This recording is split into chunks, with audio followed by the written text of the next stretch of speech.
country, including this, where City of Joburg officials are also vowing to reclaim hijacked inner city buildings, and this following the death of 77 people in the Marshalltown fire. But officials are now saying that the structures will be taken back regardless of any court orders. Crime and forensic expert Calvin Rafadi joins me now to discuss the modus operandi of these landlords who end up just really hijacking this building. So, Calvin, thank you so much for your time. I mean, we just heard from the police minister, Begitele, talking about, political killings and the modus operandi there, the progress they've made as law enforcement. While we're dealing with that, though, we cannot deny the issue around hijacked buildings and the syndicates involved. You better place to fill us in on what their modus operandi is. What does it look like? Good day to me, and then good day to your viewers. Yeah, indeed, this thing of hijacking of buildings, it's a serious problem in South Africa. And I just want us to pack the issue about illegal immigrants and just deal with the hijacking of the buildings. Now, these people that hijack these buildings, let's call them the underworld. Now, how they group themselves in this particular modus operandi, they got a data on who's owning which building. But this data, remember, they are giving this data by either the city of Johannesburg or even any other cities where they hijack these buildings. And based on that data, now they are able to either go and approach the owner, the actual owner of that building, which will be illegally occupied, or they themselves, if they know that it belongs to the city, they occupy that building. And based on that, they are the ones who now will be collecting rent. Now, why we see so many buildings getting banned is because of the following reasons. They either fighting for turf so that they can take these buildings and occupy them, or they want to ban these buildings. They themselves, they ban these buildings because they drive around with bouncers, security bouncers.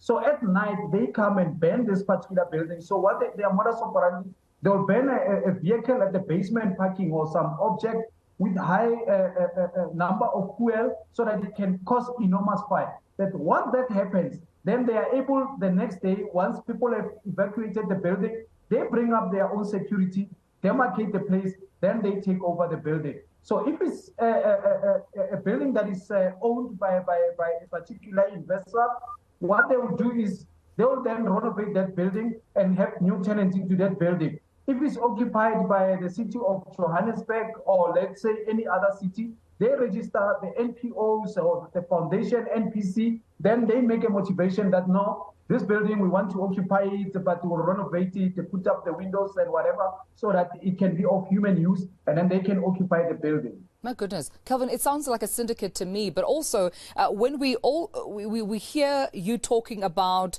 obviously, them being able to get residents, tenants.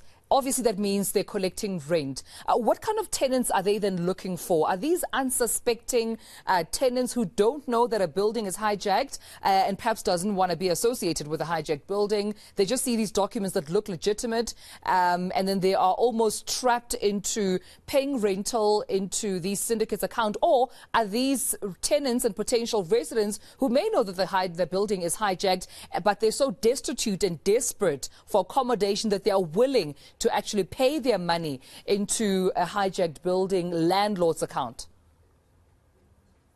Yes, to me, that's a good one. That's why I said in the beginning that let's put the illegal immigrants on the side. Because everybody in South Africa, those who don't have accommodation, they are in need of accommodation. Those who don't qualify to have housing, or they've relocated from maybe KZN or whatever, they are places of birth, and they're looking for opportunities of job.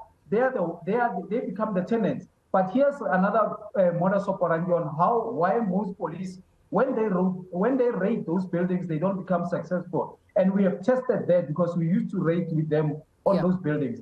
Now, what they do, the first floor, second floor, like your bottom floors, they get ordinary people that becomes their what you call occupants, which will become their tenants. Now, in those flats, you'll find them petitioning with just curtains, and then 4, 5 families, they'll be residing in those particular flats as in one unit.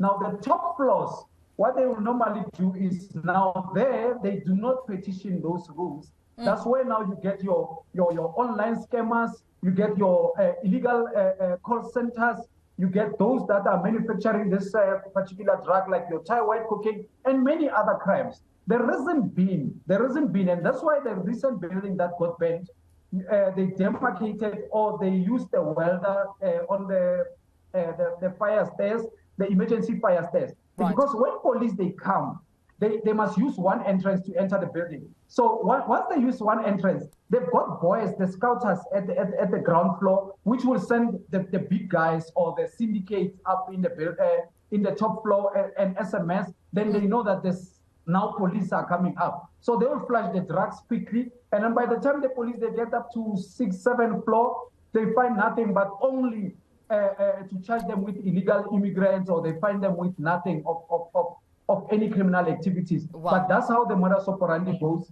And this is how the underworld of this hijacked buildings. Kelvin, I have to let you go in a matter of literally very briefly, if you can. MMC of Public Safety, Mqini Tshwaku, as well as the MMC of Transport, Kenukunene, says they will raid these buildings. They will take them over one by one. Will they be successful?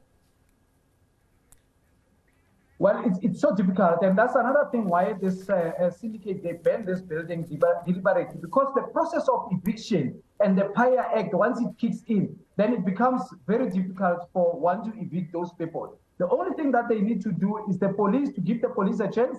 They need to find those syndicates or those underworld. They must confiscate their phones, arrest them, and see their communication, and we get to the bottom of how they operate, what is the modus operandi, and who in the municipalities they've got connections.